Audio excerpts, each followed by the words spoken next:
Welcome to FX Options University, recorded live at the International Securities Exchange, the world's largest equity options exchange. Join the industry's top trading professionals as they provide insight and strategies for trading in the currency markets using FX options. FX options are a low-risk alternative to hedging currency moves in any market condition. Where's the difference? So why would a trader look at one opportunity versus the other? What would be the relative advantages in a trade that went well to buying that call versus contrasting this with just buying the Forex position? So going in and buying a mini contract from the dealer and posting that margin. Well, here's the big difference. This all comes down to risk. And in the market, I'm going to overgeneralize a little bit, but in the market we generally say there's two kinds of risk.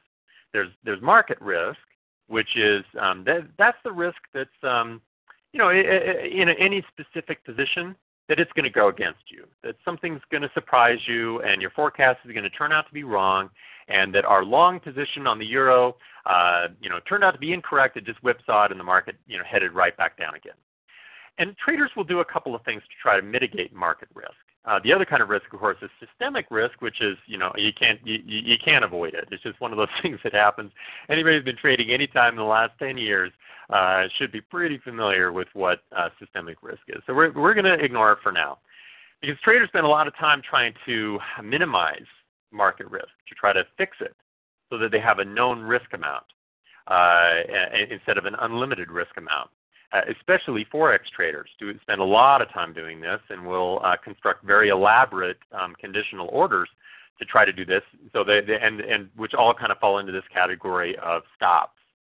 And they can use stops as through hedges, or they can use stops through just the stop loss, stop limit orders, etc. And let's say that as a trader we're looking at potential upside here of 600 pips, and what if just hypothetically we'd had set a 150 pip stop loss? So meaning that if we got into this trade, and for traders who are looking at the index that the options are based on, this would be like a $1.50 stop loss, so 1.5. So what if we got into this trade and we set 150 pip stop loss, and we got in back here on the 1st of July, and things are going along just fine, no problems, and maybe we're even trailing that stop loss, which is it's a very common strategy, and all of a sudden we run up against the 8th through the 12th of July, and the market moves down over 150 pips. It doesn't look like it moved that much, but it moved down over a 1.5 points over that period of time, or 150 pips if you're a Forex trader. And a Forex trader at this point, they're stopped out. Now the question becomes, do they get back in? They'd originally targeted, based on the technical pattern, most traders were targeting about, anywhere from 130 to 131. And they're missing out on this upside, or they're having to redecide, when do I get in? And the lag between the time that they were stopped out and the time they're able to re-enter the trade can put them at a bit of a disadvantage. So now, this doesn't mean that traders who are used to trading in the Forex should always opt for an option. It's just one of those alternatives that may work out really well when we're targeting a nice trade, but we're a little worried about volatility.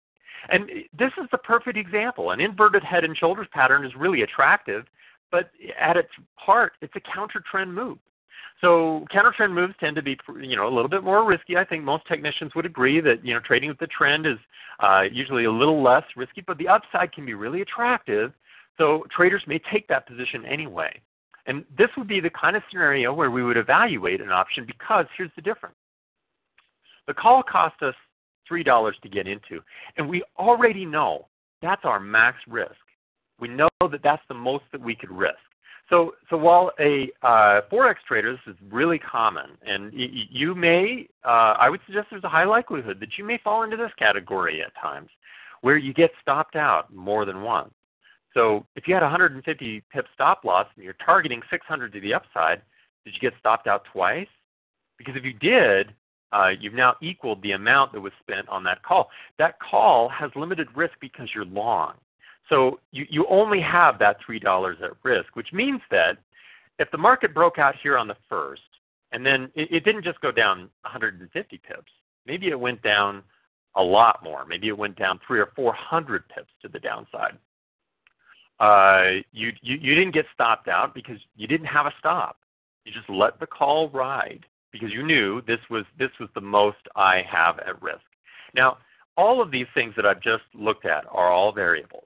So you can buy calls that are a little further out of the money, and therefore they cost a little bit less in absolute dollar terms, but they're probably a little bit higher risk position. You could buy a shorter expiration, and in fact, I'm going to look at an example of that here in just a minute, which would also bring down the cost of that particular position, but you have a little bit less time for the trade to work itself out, so that's something we'd have to keep in mind. So we have a whole bunch of variables that we can kind of tweak to meet our investing objectives. So if in July we felt really confident we didn't want to buy 60 days worth of expiration, we only needed 30 or whatever it is, then we could have spent a lot less on this call and therefore actually reduced our exposure to the market in absolute dollar terms because we weren't planning to, either the trade was going to work out in the short term or it wasn't going to work out. And so we can place this trade with a shorter expiration and save a little bit of money. So we have a lot of variables that we can use to play with here. So I've done a little contrasting here. The advantage of a call option in this case, completely ignoring buying the spot contract itself, is I think fairly self-evident. The disadvantage, of course, with options is you've got an expiration, you can't hold it indefinitely. And it's going to cost you pay money up front to buy that long position. And we are going to be talking about long positions pretty much exclusively today in my presentation. So those are two disadvantages that kind of offset are the contrast to the advantages. This is what I mean when I say that traders are looking at these kinds of opportunities to try to make sure that they're taking the trade that really fits with their trading objectives, with what they're trying to achieve. Okay, so let's shift gears here a little bit. I wanted to do that just to provide, a little bit of background as to, why do we even evaluate this? And that's why. It gives us a little bit more flexibility. It gives us more alternatives than just an outright position with a stop loss in the Forex market. Thank you for participating in this week's session. Please join us again next week. Get trading ideas, exchange rates, webinars, news, and commentary. Visit www.fxoptions.com. ISE FX options can be easily traded through all options-enabled brokerage accounts.